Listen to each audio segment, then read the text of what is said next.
Hello दोस्तों, नमस्कार। मैं प्रशांत पटेल कल्याणी आईएएस एकेडमी में आप सभी का हार्दिक स्वागत करता हूं।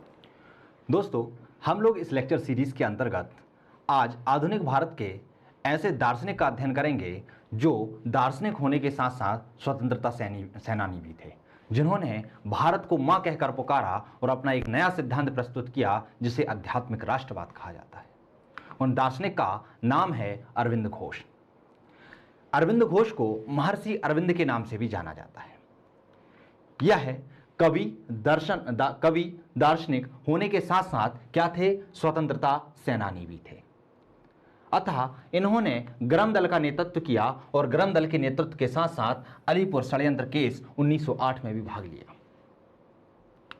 यह जब आंदोलन की प्रक्रिया चल रही थी, उसके बाद कई बार जेल गए और जेल जाने के बाद इन्हें अध्यात्म की प्राप्ति हुई और यह अध्यात्म की प्राप्ति के लिए संन्यास धारण कर लेते हैं और 1910 में पांडिचेरी चले जाते हैं। पांडिचेरी जाने के बाद वहां पर अरविंदो आश्रम या ऑरोविले आश्रम का निर्माण करते हैं। तो यहां पर आपको एक एक चीज ध्यान रखनी है। एक अलीपुर षड्यंत्र केस को ध्यान रखना है कि इसके मुखिया कौन थे। अरविंद घोष थे गरम दल का, अर्थात अरविंदो जो थे किस दल के समर्थक थे? दो दल थे, नरम दल और गरम दल। तो आखिर किस दल के समर्थक थे? तो किसके थे? गरम दल के समर्थक थे। साथ ही साथ आपको यह भी याद रखना है कि जो अरविंदो आश्रम है या ऑरोविले आश्रम है वह कहां पर स्थित है और इसकी स्थापना कब हुई थी। यदि हम इनकी रचनाओं की बात करें तो इनकी रचनाओं में सबसे प्रमुख रचना है the life divine. Life divine बहुत बार एग्जामों में पूछी गई, इसलिए आपको याद रखना है। तो इनकी प्रमुख रचना क्या है? The life divine. अन्य रचनाओं की बात करते हैं तो उसमें प्रमुख हैं essays on Gita, the synthesis of yoga, the human cycle, the ideal of human unity, on the Veda, Savitri और द फ्यूचर पोएट्री। ये बहुत सारी पुस्तकें हैं, ये रचनाएं हैं। आपको ध्यान रखना है कि ये किसकी हैं। तो ये किसकी हैं? अरविंदो की हैं। कौन कौन सी हैं? द लाइफ डिवाइन जो कि बहुत प्रमुख है। इसके साथ साथ ही सावित्री भी बहुत महत्वपूर्ण है। सावित्री भी आपसे पूछ ली जाती है। तो दो को तो आपको याद ही रखना है। इनके साथ साथ इनको भी आपको ध्यान रखना है। कौन कौन सी? Essays on Gita, the synthetic of yoga, the human cycle, the ideal of human unity और ऑन द वेदा और द फ्यूचर पोएट्री। बात करते हैं हम अरविंदो के दर्शन की कि आखिर अरविंदो ने अपने दर्शन को किस तरीके से व्यक्त किया। तो अरविंदो ने अपने दर्शन को चार भागों में बांटकर समझाया। पहली बार वो है तत्व मीमांसा की बात करते हैं। तत्व मीमांसा मतलब हम हजार बार समझ चुके हैं कि तत्व मीमांसा का मतलब होता है तीन तत्वों का अध्ययन करना। तीन तत्व अर्थात जगत, ईश्वर और आत्मा। तो यह भी जगत, ईश्वर और आत्मा की व्याख्या करते हैं और इसी व्याख्या के द्वारा सृष्टि का विचार इनका प्रमुख विचार बन जाता है। कौन सा विचार बन जाता है? प्रमुख विचार बन जाता है। और सृष्टि के विचार के साथ ही वह एक अवधारणा प्रस्तुत करते हैं जिसे कहते हैं समग्र योग की अवधारणा। वह इस सिद्धांत में परम ब्रह्म परमेश्वर की तो बात करते हैं और उन्हें प्राप्त करने के लिए एक जो मार्ग बताते हैं उसी को समग्र योग कहा जाता है। आगे यदि हम बात करें उनके सामाजिक दर्शन की कि आखिर सामाजिक दर्शन में वह क्या बात करते हैं, तो सामाजिक दर्शन में समाज की प्रक्रिया को वह चार चरणों में बांटते हैं। क्या करते हैं? चार चरणों में बांटते हैं। वह कहते हैं कि समाज की प्रक्रिया जो है, समाज जो विकास कर रहा है वह एक साइकिल के तौर पर कर रहा है और उसकी विकास की प्रक्रिया के चार चरण हैं। कौन कौन से? चार चरणों को वह सोपान कहते हैं और उनमें हम अध्ययन करेंगे प्रतीकात्मक सोपान का, प्रकारात्मक सोपान का, रूढ़िवादी सोपान का और व्यक्तिवादी सोपान का। यदि हम इनके राजनीतिक दर्शन की बात करें तो राजनीतिक दर्शन में वह सबसे प्रमुख सिद्धांत देते हैं आध्यात्मिक राष्ट्रवाद का। क्या देते हैं? आध्यात्मिक राष्ट्रवाद का। उसके साथ ही साथ वह मानवता संबंधी विचार, स्वतंत्रता संबंधी विचार और लोकतंत्र संबंधी विचार की व्याख्या करते हैं। आगे वही अपने दर्शन में आध्यात्मिक राष्ट्रवाद की व्याख्या करते हैं और आध्यात्मिक राष्ट्रवाद के अंतर्गत वह राष्ट्रवाद और अंतरराष्ट्रवाद के मध्य संबंध बताने की बात करते हैं। उसके साथ ही राष्ट्रवाद और मानवतावाद में संबंध बताते हैं और राष्ट्रवाद और उसके लिए आखिर कौन कौन से हमें साधन अपनाने चाहिए वह भी यह इसके अंतर्गत बताते हैं। तो अरविंदो के दर्शन के अंतर्गत हमें चार पड़ाव पार करने हैं, जिसके अंतर्गत वह तत्व मीमांसा की बात करते हैं, सामाजिक दर्शन की बात करते हैं, राजनीतिक दर्शन की बात करते हैं और आध्यात्मिक राष्ट्रवाद की बात करते हैं। चलिए हम पहले इनके दर्शन को समझते हैं कि दर्शन क्या है। तो यदि हम अरविंदो की बात करें तो अरविंदो के दर्शन में जो समग्र योग है वो किसके अंतर्गत आता है? तत्व मीमांसा के अंतर्गत आता है। तो यह प्रश्न यदि आपसे 3 नंबर में पूछ ले तो आपको ध्यान रखना है कि अरविंदो की जो समग्र योग की अवधारणा है वो किसके अंतर्गत आता है। ऑप्शन में आपको कुछ भी मिल जाएगा, ऑप्शन में तो सॉरी मेंस में कुछ नहीं मिलेगा। तो यहां पे क्या रहेगा, आपको ध्यान रखना है कि तत्व मीमांसा, ज्ञान मीमांसा और आचार मीमांसा में से कौन सा है? तत्व मीमांसा है, क्योंकि यहां पर इन्होंने सृष्टि के विचार की बात की है। बात करते हैं कि इनका दर्शन किस पर आधारित था, तो पूर्ण अद्वैतवाद पर आधारित था, अर्थात इनके दर्शन का अन्य नाम क्या था? पूर्ण अद्वैतवाद था। इनके दर्शन में सबसे प्रमुख बात है सृष्टि का विचार। क्या है? सृष्टि का विचार। बात करें अरविंदो की तो अरविंदो कैसे थे? नव्य वेदांती थे। क्या थे? नव्य वेदांती थे। और नव्य वेदांती होने के कारण इनके दर्शन में जो पाश्चात्य दार्शनिक हैं जैसे कि प्लेटो हैं, अरस्तु हैं, इनके दर्शन का क्या स्वरूप दिखाई देता है? स्पष्ट रूप से दिखाई देता है इनका स्वरूप। क्लियर है?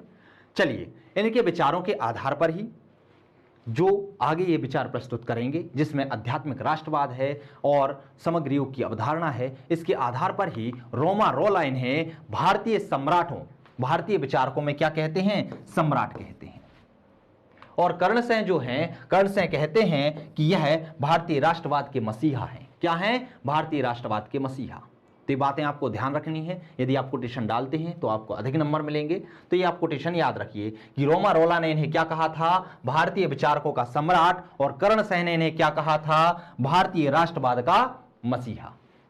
बात करते हैं इनके समग्र योग की अवधारणा। और समग्र योग की अवधारणा किसके अंतर्गत आ रही है? तो समग्र योग की अवधारणा आ रही है तत्व मीमांसा के अंतर्गत। और इसके अंतर्गत इन्होंने किसकी व्याख्या की है? तो सृष्टि के विचार की व्याख्या की है। देखिए वेदांतियों के सामने एक प्रमुख समस्या रही है। क्या समस्या रही है?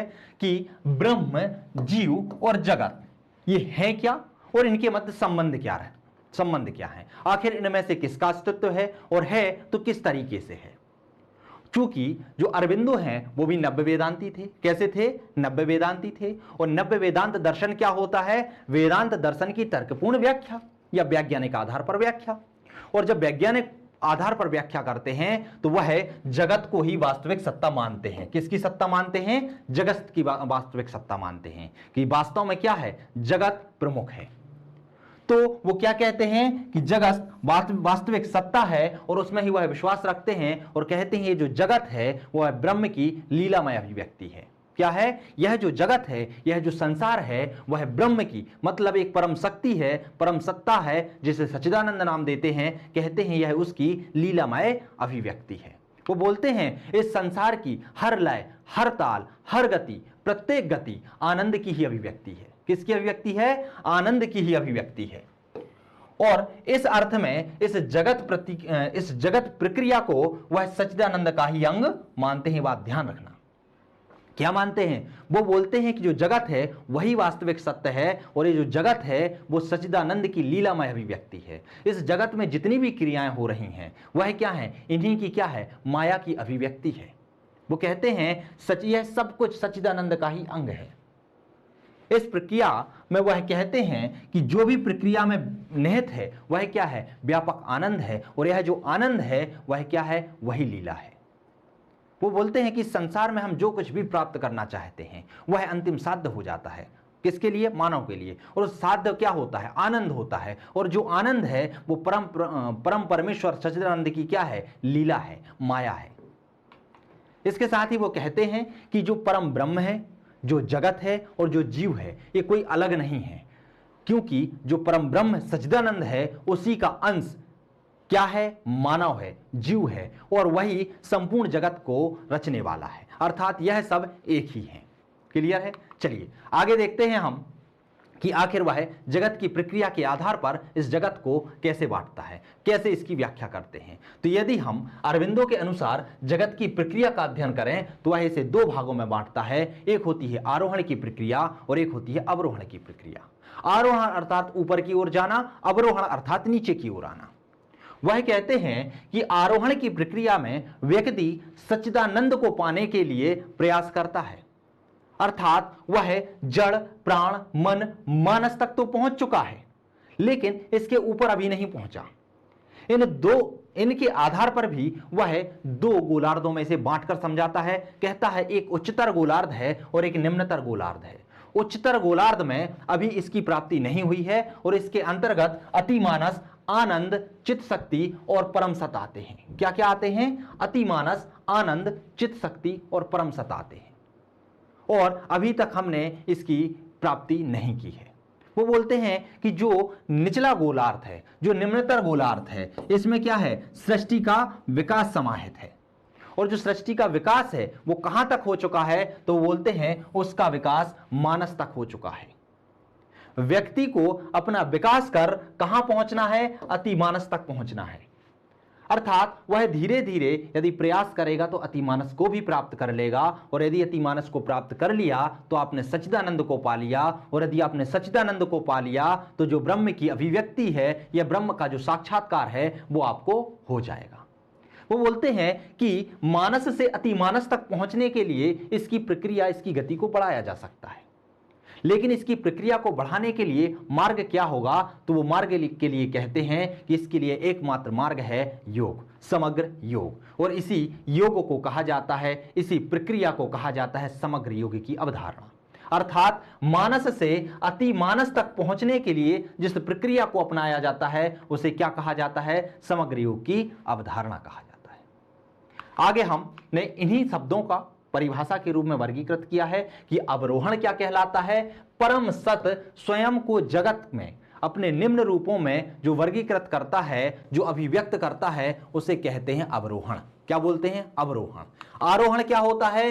निम्नतर का उच्च स्तर की ओर जाना, अर्थात जड़ मन मानस से अति मानस की ओर जाना क्या हो जाएगा? आरोहण की प्रक्रिया हो जाएगी। अरविंदो कहते हैं कि आरोहण की प्रक्रिया में हम मानस तक तो पहुंच चुके हैं, हमें अब अतिमानस तक पहुंचना है और अतिमानस को यदि हमने पा लिया तो हमने सच्चिदानंद की पूर्ति कर ली, प्राप्ति कर ली। इसकी प्राप्ति के लिए वह एक मार्ग देते हैं जिसे कहते हैं पूर्ण अद्वैत योग। वो क्या कहते हैं कि अरविंदो का मानना है कि आरोहण की प्रक्रिया के माध्यम से दिव्य जीवन की प्राप्ति हो सकती है। किसकी प्राप्ति हो सकती है? सच्चिदानंद की प्राप्ति हो सकती है और उसी सच्चिदानंद को कहा है उन्होंने दिव्य जीवन। अर्थात यदि आप सच्चिदानंद को पा लेते हैं तो आपको किसकी प्राप्ति हो जाएगी? दिव्य जीवन की प्राप्ति हो जाएगी। किंतु यदि हम प्रयास करें तो इसकी प्राप्ति की गति को बढ़ा सकते हैं और इसकी प्राप्ति की गति को बढ़ाने के लिए जो मार्ग है वह मार्ग है योग का मार्ग। क्लियर है? चलिए आगे बढ़ते हैं। हम अतिमानस और अतिमानस मानव को समझते हैं कि क्या है। तो अतिमानस आखिर जो उच्चतर गोलार्ध था उसका सबसे निम्नतम जो शब्द है वो अतिमानस है। उसको बताते हुए अरविंदो कहते हैं कि ये क्या है? भगवत चेतना का ही क्या है? अंश है, उसी का पर्याय है। तो आपको बस इतना ध्यान रखना है कि अतिमानस क्या होता है? भगवत चेतना का अंश या उसी का पर्याय होता है। क्लियर? और चरम विकास का अंतिम सोपान है। हमने देखा था कि उच्चतर गोलार्ध में जो अंतिम सोपान है, आखिरी का सोपान है, क्या था? अतिमानस। बात करते हैं हम अरविंदो के सामाजिक दर्शन की कि आखिर सामाजिक दर्शन के अंतर्गत वह क्या बातें करते हैं। तो सामाजिक दर्शन में वह समाज की विकास की प्रक्रिया को एक चक्र की भांति प्रकट करते हैं और कहते हैं इस चक्र के 4 सोपान हैं। कितने सोपान हैं? 4 सोपान हैं। पहला सोपान होता है प्रतीकात्मक सोपान। वो कहते हैं कि संसार जो जगत है, जो संसार है, जो अभी वर्तमान स्थिति में है, ये वास्तव में ऐसा नहीं था। इसके विकास की प्रक्रिया प्राचीन काल से चली आ रही है। प्राचीन काल में इसमें कुछ और मान्यताएं थीं, फिर समय बढ़ा और मान्यताएं बदल गईं और फिर समय बदलते बदलते हम जो विज्ञान के युग में पहुंचे हैं, हम जो विकास के युग में पहुंचे हैं, वह क्या है? इस प्रक्रिया के सोपान का अंतिम चरण है, अर्थात चतुर्थ चरण है। वो कहते हैं सबसे पहले का चरण है प्रतीकात्मक सोपान। प्रतीकात्मक मतलब इस समय प्रतीकों की पूजा की जाती थी और प्रतीकों की पूजा के पीछे आखिर मुख्य उद्देश्य क्या था? प्रकृति पूजा थी। किसकी पूजा थी? प्रकृति की पूजा थी, प्राकृतिक शक्ति की उपासना थी। वो कहते हैं कि जो प्रकृति की पूजा थी उस समय को कहा जाता है टोटमवाद, क्योंकि इस समय चिन्हों की पूजा की जाती थी, चिन्हों को मान्यता दी जाती थी। तो इसे कुछ समाजशास्त्री क्या कहते हैं? टोटमवाद की उपमा देते हैं। और इस टोटमवाद को जो अरविंदो है वो कहते हैं कि यह टोटमवाद का युग नहीं था, यह प्रतीकात्मक का युग था। कौन सा था? प्रतीकात्मक युग था।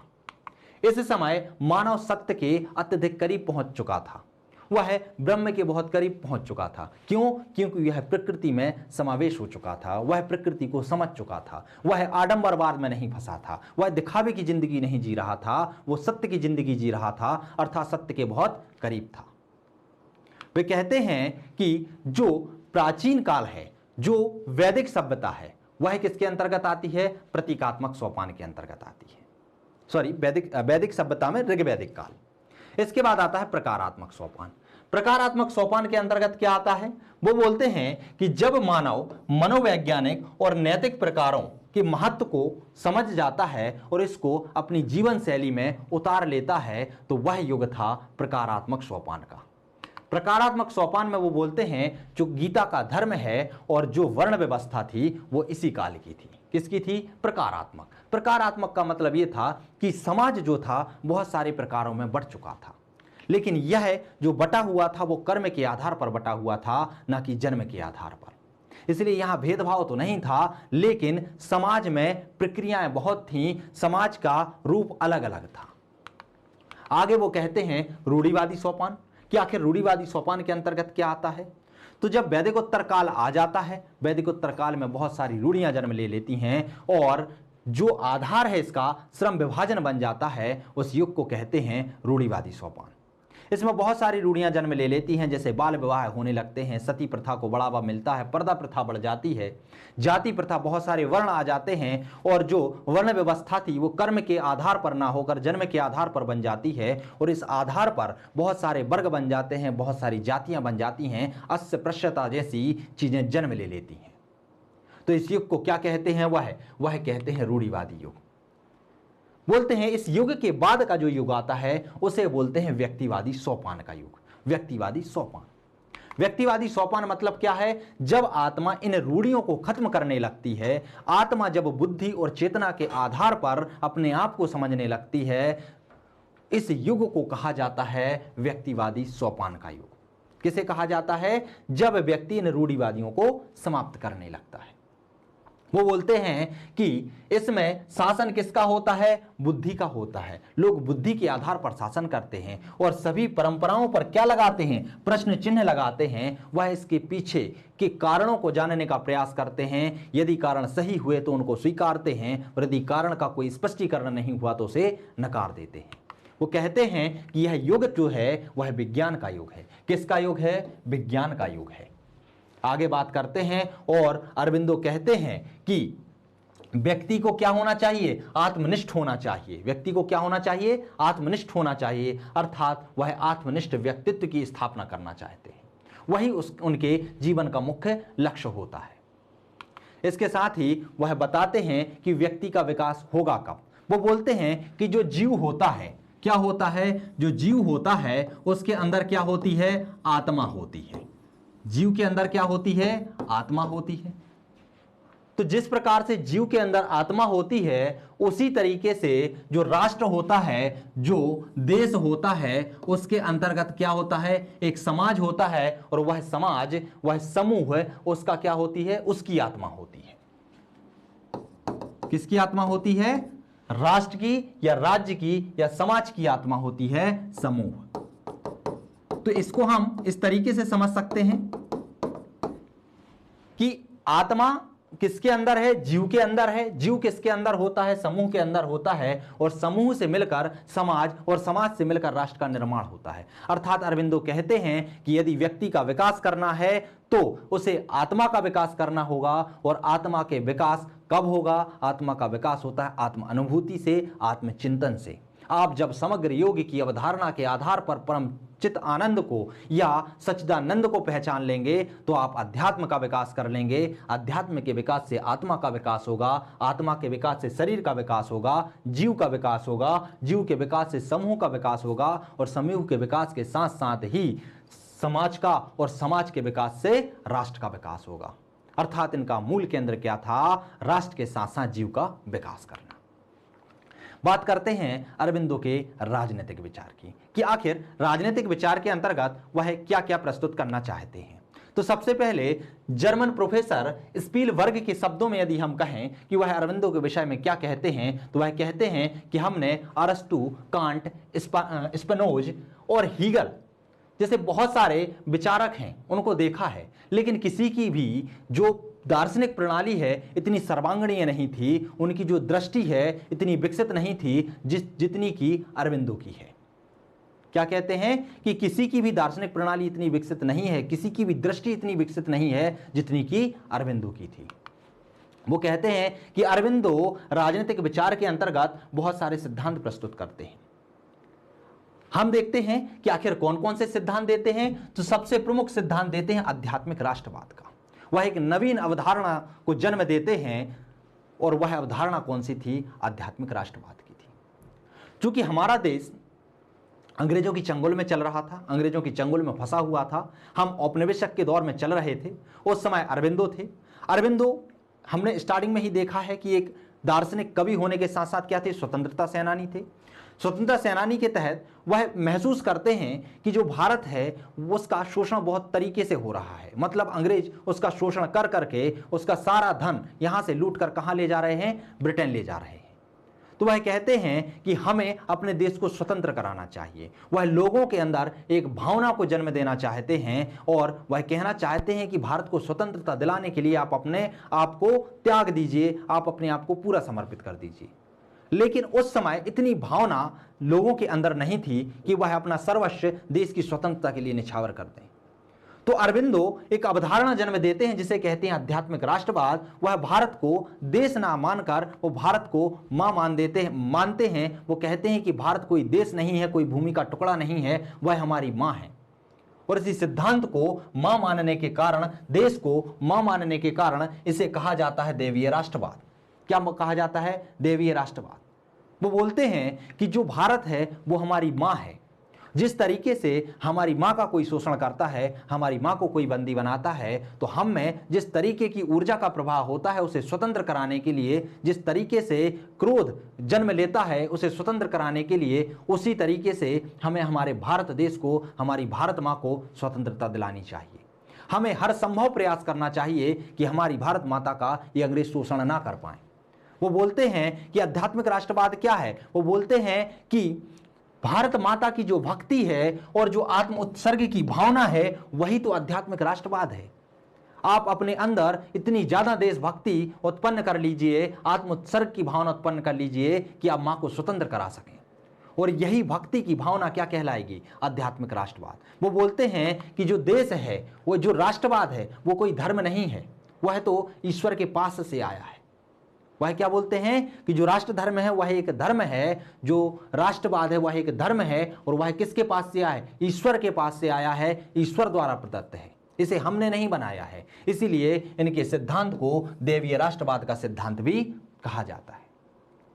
यह पहले दार्शनिक थे जो भारत को भूमि ना कहकर, भारत को देश ना कहकर, भारत को मां की संज्ञा से नवाजते हैं। आगे बात करते हैं वो कि कहते हैं कि यदि देश का विकास होगा तभी मानव का विकास होगा। अर्थात आप ये नहीं कर सकते कि देश गुलामी के चंगुल में फंसा रहे और आप अपने विकास में, आप अपने लोभ मोह में फंसे रहें। वो बोलते हैं यदि आपको अपना विकास करना है तो आपको देश को स्वतंत्रता दिलानी होगी, देश का विकास करना होगा। ये क्या था? इनका आध्यात्मिक राष्ट्रवाद था। ये बहुत ही विस्तृत अवधारणा है। इसके बाद वह मानवता संबंधी विचार देते हैं, मानवता संबंधी विचार प्रस्तुत करते हैं। वह मानवता संबंधी विचारों में कहते हैं कि मानव जो है देश के मुख्य बिंदु में होता है, और मानव के कल्याण से ही देश का कल्याण होता है, और देश के कल्याण से ही विश्व शांति उत्पन्न होती है और विश्व का कल्याण होता है। वह राष्ट्रवादी होने के साथ साथ अंतरराष्ट्रवादी भी थे, क्योंकि वह सिर्फ राष्ट्र की सीमाओं में नहीं बंधे हुए थे, वह अंतरराष्ट्रवाद की भी सोचते थे। वह कहते हैं कि एक विश्व संघ का निर्माण होना चाहिए, और वह विश्व संघ का निर्माण क्यों हो? इसलिए हो क्योंकि कोई देश किसी अन्य देश का शोषण ना कर पाए, किसी अन्य देश को गुलाम ना बना पाए। इसलिए एक ऐसे विश्व संघ की स्थापना करनी चाहिए जो कि संपूर्ण विश्व में समरसता फैलाए। इसलिए वह विश्व संघ की स्थापना को क्या मानते हैं? अनिवार्य मानते हैं। उनके अनुसार संसार के समस्त राज्य आपस में मिलकर एक विश्व संगठन बनाएं और राज्यों के बीच आपसी सहयोग को बढ़ाएं। वो कहते हैं कि यदि कोई देश गरीब है, यदि कोई राज्य गरीब है, तो उसे ऊपर उठाने के लिए अमीर देशों को सहयोग करना चाहिए। और यह सहयोग की भावना कब आएगी? जब सभी मिलकर एक विश्व संघ की स्थापना करेंगे। और यह वो बात क्यों कहते हैं? वो इसलिए कहते हैं कि यदि विश्व में समरसता की भावना आ जाएगी तो उससे सभी राष्ट्रों का विकास होगा और सभी राष्ट्रों के विकास के साथ साथ वहां रहने वाले मानव का भी विकास होगा। आगे वह स्वतंत्रता संबंधी विचार प्रस्तुत करते हैं। स्वतंत्रता संबंधी विचारों में वह कहते हैं कि स्वतंत्रताएं दो प्रकार की होती हैं, उसके दो पक्ष होते हैं। एक आंतरिक स्वतंत्रता होती है और एक बाह्य स्वतंत्रता होती है। वो कहते हैं कि आंतरिक स्वतंत्रता व्यक्ति के आंतरिक विकास के लिए जरूरी है और बाह्य स्वतंत्रता व्यक्ति के बाह्य विकास के लिए जरूरी है, उसे विज्ञान के पथ पर आगे बढ़ने के लिए जरूरी है। वो कहते हैं आंतरिक स्वतंत्रता के अंतर्गत आता है भय, वासना, लाभ आदि विकारों से मुक्ति। क्या आता है? भय, वासना, लाभ जैसे अनेक विकार हैं, उनसे यदि आप मुक्ति पा लेते हैं तो आप आंतरिक रूप से स्वतंत्र हो जाते हैं। और यदि बाह्य स्वतंत्रता की बात करें तो इच्छाओं के अनुसार आचरण करना, आप जो चाहते हैं आप उसके अनुसार यदि आचरण करते हैं, आप पर कोई रोक टोक नहीं लगाता है, तो वह बाह्य स्वतंत्रता होती है। तो अरविंदो अपने शब्दों में कहते हैं कि यदि व्यक्ति का विकास करना है, राष्ट्र का विकास करना है, तो राष्ट्र के विकास के लिए व्यक्ति को दो तरीके से स्वतंत्र होना पड़ेगा। आंतरिक रूप से स्वतंत्र होना पड़ेगा और बाह्य रूप से स्वतंत्र होना पड़ेगा। क्योंकि जो विकास की अवधारणा है वो भी दो चरणों में चलती है, एक आंतरिक विकास और एक बाह्य विकास। और आंतरिक विकास तभी संभव है जब हम लोभ, मोह, वासना इन सब से मुक्ति पालें, और बाह्य विकास तभी संभव है जब हमारे ऊपर कोई नियंत्रण ना लगाए, हमें विकास के समग्र मार्ग खुले हुए हों। तो व्यक्ति उतना ज्यादा, उतनी तीव्रता से विकास करेगा। तो स्वतंत्रता संबंधी विचार में वो क्या कहते हैं कि व्यक्ति को दो तरीके से स्वतंत्र होना चाहिए, दो प्रकार से स्वतंत्रता मिलनी चाहिए। आगे उनके लोकतंत्र संबंधी विचार को समझते हैं कि आखिर लोकतंत्र संबंधी विचार में वह क्या अवधारणा प्रस्तुत करते हैं। वो कहते हैं कि जो लोकतंत्र है, जो लोकतंत्र की शासन प्रणाली है, उसमें क्या होना चाहिए? शक्ति का विकेंद्रीकरण होना चाहिए। अर्थात शक्ति किसी एक व्यक्ति के हाथों में निहित ना होकर शक्ति का क्या होना चाहिए? बंटवारा होना चाहिए। हर व्यक्ति को शक्ति प्रदान होना चाहिए। क्योंकि यदि किसी एक व्यक्ति के हाथों में यदि शक्ति आ जाती है तो शासक कैसा हो जाता है? निरंकुश हो जाता है और लोगों का या मानव का जो विकास है वो अवरुद्ध हो जाता है और राष्ट्र उन्नति के पथ पर ना बढ़कर अवनति के पथ पर आगे बढ़ जाता है। तो वो कहते हैं कि शक्तियों का क्या होना चाहिए? विकेंद्रीकरण होना चाहिए। अर्थात जनसाधारण की उपेक्षा नहीं होनी चाहिए। अर्थात सभी मनुष्य को समान महत्व दिया जाना चाहिए। वो कहते हैं कि व्यक्ति के अंदर स्वतंत्रता, समानता जैसे उच्च आदर्श निहित होना चाहिए और व्यक्ति को इन आदर्शों का पालन करना चाहिए। साथ ही साथ वह साम्यवाद से संबंधित विचार प्रस्तुत करते हैं। साम्यवाद का मतलब क्या होता है? सभी का विकास, अर्थात सभी के लिए संपत्ति का समान वितरण, संसाधनों का समान वितरण। तो वो कहते हैं कि समाज में कैसी समानता होनी चाहिए? आर्थिक समानता होनी चाहिए। अर्थात कोई व्यक्ति ना गरीब होना चाहिए, ना कोई व्यक्ति अधिक अमीर होना चाहिए। जो अमीर है वह गरीब को गरीबी से मुक्त कराने में सहयोग करे, तो यह क्या हो जाएगी? आर्थिक समानता हो जाएगी। वो कहते हैं कि जो देश के संसाधन हैं उन संसाधन का सभी लोगों में समान वितरण होना चाहिए, वही आर्थिक समानता कहलाती है।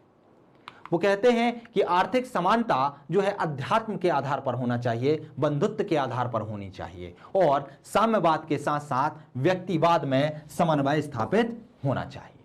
किस किस के साथ में? साम्यवाद के साथ में व्यक्तिवाद में भी क्या होना चाहिए? समन्वय स्थापित होना चाहिए। आगे हम अध्ययन करते हैं अरविंदो के आध्यात्मिक राष्ट्रवाद की, कि आखिर अरविंदो आध्यात्मिक राष्ट्रवाद के संबंध में क्या विचार प्रस्तुत करते हैं। राजनीतिक विचारधारा में जब हमने आध्यात्मिक राष्ट्रवाद को पढ़ा था तो आध्यात्मिक राष्ट्रवाद की परिभाषा मैंने वहां आपको बताई थी कि आध्यात्मिक राष्ट्रवाद में वो क्या कहते हैं कि जो देश के लिए भक्ति होती है, जो आत्म उत्सर्ग की भावना होती है, उसे क्या कहा जाता है? आध्यात्मिक राष्ट्रवाद कहा जाता है। वो कहते हैं कि भारत कोई देश ना होकर, मिट्टी का टुकड़ा ना होकर, वो हमारी भारत माता है, वो हमारी माँ है। अर्थात उन्हें मुक्ति दिलाने के लिए हमें क्या करना चाहिए? प्रयास करना चाहिए। उन्हें स्वतंत्रता के लिए और स्वतंत्रता दिलाने के लिए प्रयास करना चाहिए। हमारा जो देश है कभी प्राचीन समय में क्या था, धर्मगुरु था।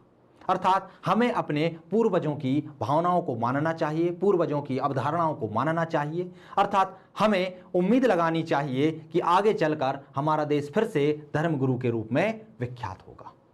तो अरबिंदो आध्यात्मिक राष्ट्रवाद के अंतर्गत क्या क्या कहते हैं हम उसको समझते हैं, उनके इस योगदान को समझते हैं। उनके इस योगदान को देखकर ही नागपाल कहते हैं कि अरबिंदो राष्ट्रवाद के अग्रदूत थे। क्या थे? अरबिंदो राष्ट्रवाद के अग्रदूत थे। वह राष्ट्र के उत्थान के साथ साथ राष्ट्र की स्वतंत्रता में विश्वास करते थे। वो कहते थे कि राष्ट्र का उत्थान तो करना ही चाहिए, लेकिन उसके पहले हमें देश को स्वतंत्र कराना चाहिए, राष्ट्र को स्वतंत्र कराना चाहिए।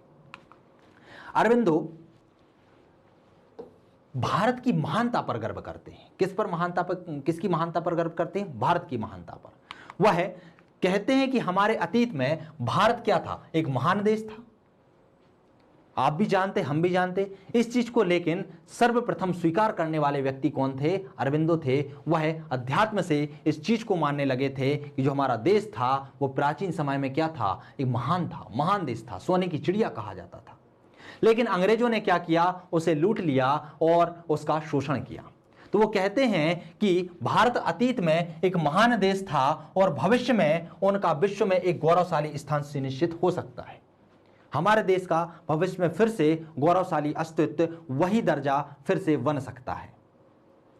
इस दृष्टि से, इस दृष्टि को देखकर ही उन्हें राष्ट्रवादी भी कहा जाता है। क्या कहा जाता है? राष्ट्रवादी। उनकी विचारधारा देखिए, वो देश को क्या मानते हैं? देश की प्राचीन परंपरा को, प्राचीन गौरवशाली परंपरा में विश्वास करते हुए कहते हैं कि हमारा देश जो था प्राचीन समय में बहुत महान देश था और भविष्य में भी वह धर्मगुरु के रूप में या महान देश या गौरवशाली परंपरा के रूप में उभर कर सामने आएगा। इनकी व्याख्या में सबसे पहली व्याख्या है नवीन राष्ट्रवाद की व्याख्या, राष्ट्रवाद की नई व्याख्या। राष्ट्रवाद की नई व्याख्या के अंतर्गत जो हमने आध्यात्मिक राष्ट्रवाद की व्याख्या पढ़ा था, वही सब आ जाता है कि वह भारत को एक मिट्टी का टुकड़ा या राष्ट्र ना मानकर उसको मां मानते हैं और कहते हैं कि व्यक्ति में राष्ट्रीय भावना होनी चाहिए, भारत को स्वतंत्र दिलाने के लिए आत्म उत्सर्ग की भावना होनी चाहिए, और यह भक्ति की और जो आत्म उत्सर्ग की भावना है, यही आध्यात्मिक राष्ट्रवाद है। तो वह एक नई परिभाषा यहां पर गढ़ते हैं। अरबिंदो राष्ट्रवाद और अंतरराष्ट्रवाद के मध्य संबंध बताते हैं। वो कहते हैं कि हमें एक ऐसे विश्व संघ का निर्माण करना चाहिए जिसमें क्या हो? समरसता का भाव हो, समानता का भाव हो। वह विश्व संघ किसी भी देश के शोषण को बचा सके, किसी भी देश को सहयोग प्रदान कर सके। वो कहते हैं कि इस विश्व में सभी देश समान हो, किसी का शोषण नहीं होना चाहिए। यदि कोई देश गरीब है तो अमीर देश उसकी सहायता करे, और ये सहायता कब करेगा? ये राष्ट्र संघ के माध्यम से करेगा। क्लियर है? आगे वो कहते हैं, अरबिंदो ने कहा है कि कोई भी देश या जाति अब विश्व से अलग नहीं रह सकते हैं, अर्थात सभी देश विश्व बन चुके हैं और विश्व देश बन चुके हैं। अर्थात इस तरीके से समाहित हो चुके हैं सभी कि वह एक दूसरे से अलग नहीं रह सकते हैं। यदि विश्व का पतन होता है तो देश का पतन होगा, और देश का पतन होता है तो कहीं ना कहीं विश्व के पतन की प्रक्रिया भी चालू हो जाएगी। अर्थात सभी देश आपस में एकदम जुड़ चुके हैं। वह राष्ट्रवाद और मानवतावाद की बात करते हैं। वह कहते हैं कि देश के विकास के लिए मानव का विकास अति आवश्यक है, और मानव का विकास कब होगा? जब वह अध्यात्म को पालेगा, और अध्यात्म को कब पालेगा? जब उसे पता होगा कि वह कौन है। वो कहते हैं कि भारतीय लोगों से कहते हैं कि तुम कौन हो, पहले स्वयं को पहचानो। तुम क्या हो? भारतीय हो, और अपनी भारतीयता पे क्या करो? गर्व करो, अपनी पहचान पर गर्व करो।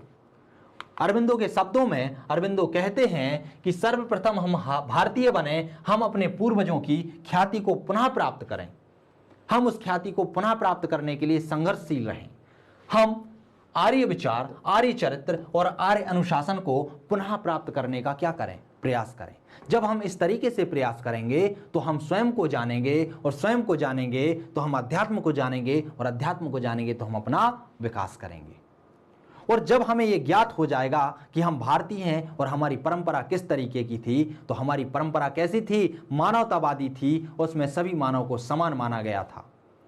तो हम में क्या आ जाएगा? मानवतावाद का भी विकास होगा, और मानवतावाद के विकास के साथ साथ ही राष्ट्र का भी विकास होगा। वे भारतीयों को मानवता से सीधा जोड़ते हैं। वे कहते हैं कि जो भारतीयता है और जो मानवता है वो एक ही है। आगे वे मानते हैं कि संसार के सभी मनुष्य एक ही विशाल विश्व की चेतना के अंश हैं। वो कहते हैं कि जो परमपिता परमेश्वर हैं, जो सच्चिदानंद हैं, उसी की अभिव्यक्ति संपूर्ण जीव है, उसी का अंश संपूर्ण जीवों में है। और जब सभी जीवों में उसी का अंश है तो अलग अलग क्या हुआ, सभी एक हैं। अर्थात हमें मानव कल्याण पर ध्यान देना चाहिए, हमें मानवता को सर्वोपरि स्थान पर रखना चाहिए। आगे वह राष्ट्रवाद और साधन की बात करते हैं। राष्ट्रवाद और साधन के अंतर्गत वह क्या कहते हैं कि हमें राष्ट्र को स्वतंत्र कराने के लिए किन किन साधनों का उपयोग करना चाहिए, किस तरीके से हमें देश को स्वतंत्रता दिलानी चाहिए और हमारे भारत को एक राष्ट्र के रूप में, एक धर्मगुरु के रूप में पहचान दिलानी चाहिए। तो वह कहते हैं राष्ट्रवादी के रूप में भारत को राजनीतिक रूप से मुक्त कराना चाहते हैं। किस तरीके से, राजनीतिक रूप से। वो कहते हैं कि यदि भारत देश राजनीतिक रूप से स्वतंत्र हो जाएगा तो वह आर्थिक उन्नति और सामाजिक उन्नति स्वतः ही कर लेगा, अर्थात इस रूप में भी वह स्वतंत्र हो जाएगा, वह मुक्त हो जाएगा। आगे वो कहते हैं कि देश को स्वतंत्रता दिलाने के लिए आपको यदि उग्रवादी साधन भी अपनाने पड़े तो आप अपनाइए। वह उग्रवादी साधनों के पक्ष में थे, इसीलिए वह गर्म दल के नेतृत्वकर्ता भी बने थे। वो कहते हैं कि जो हम अंग्रेजों के विरुद्ध संघर्ष करते हैं वह संघर्ष ना होकर युद्ध है, और वह युद्ध की लड़ाई तब तक चलती रहेगी जब तक कि हम अपने लक्ष्य को, हम अपने साध्य को प्राप्त नहीं कर लेते, हम अपनी भारत माँ को स्वतंत्रता प्रदान नहीं करा देते। वे स्वदेशी और निषेधात्मक विरोध के समर्थक थे। वो कहते हैं कि हम स्वदेशी को अपनाएंगे और विदेशी चीजों का बहिष्कार करेंगे तो हमें स्वतंत्रता बहुत जल्दी ही मिलेगी। अर्थात वह उनके मूल केंद्र में भारत को स्वतंत्रता दिलाना था, इसीलिए उन्हें दार्शनिक के साथ साथ स्वतंत्रता सेनानी भी कहा जाता है। इसके साथ ही उन्होंने अपने दर्शन में जो जो बातें कहीं हमने समझने का प्रयास किया और उनका दर्शन समाप्त हुआ। हम 2 मिनट में फिर से समझ लेते हैं कि आखिर उसका जूश क्या है, इनके दर्शन का सार क्या है। तो इनके दर्शन के सार में सीधी सीधी बात है कि वह जगत, ब्रह्मा और जीव तीनों की अभिव्यक्ति की बात करते हैं, तीनों के विषय में जानने की बात करते हैं। वह कहते हैं कि जो परमपिता परमेश्वर की अभिव्यक्ति है, जो माया है, जो लीला है, वह जगत है और उसका जो अंश है वो जीव है। अर्थात जीव के विकास के साथ साथ किसका विकास होगा, राष्ट्र का विकास होगा। और राष्ट्र के विकास के लिए वह राष्ट्र को भारत माता का दर्जा देते हैं और कहते हैं इसकी स्वतंत्रता अति आवश्यक है। स्वतंत्रता के लिए आगे वो राजनीतिक विचारों में स्वतंत्रता की व्याख्या के साथ साथ लोकतंत्र की भी व्याख्या करते हैं। वो कहते हैं कि जब भारत में स्वतंत्रता हो तो स्वतंत्रता के साथ साथ लोकतंत्र का विकेंद्रीकरण भी होना चाहिए, अर्थात शक्तियों का विकेंद्रीकरण भी होना चाहिए। वो कहते हैं जब शक्ति एक व्यक्ति के हाथ में हो जाती है तो शासन कैसा हो जाता है, निरंकुश हो जाता है। अर्थात इसके साथ ही शक्तियों का विकेंद्रीकरण होना चाहिए, साम्यवाद की अवधारणा होनी चाहिए, साम्यवाद की स्थापना होनी चाहिए। और वह देश के विकास के साथ साथ देश की उन्नति और देश को स्वतंत्रता दिलाने के लिए अग्रसर रहने की बात करते हैं, देशभक्ति की बात करते हैं। वह कहते हैं कि हर व्यक्ति को अपनी भारतीयता पर गर्व होना चाहिए, उसे पहचानना चाहिए कि वह कौन है। जब वह स्वयं को पहचान लेंगे तो वह परमपिता परमेश्वर की अभिव्यक्ति को भी पहचान लेंगे और सच्चिदानंद की प्राप्ति कर लेंगे। तो यह इनके दर्शन का सार था। हम मिलते हैं अगले वीडियो में किसी अन्य दार्शनिक के साथ। तब तक के लिए नमस्कार।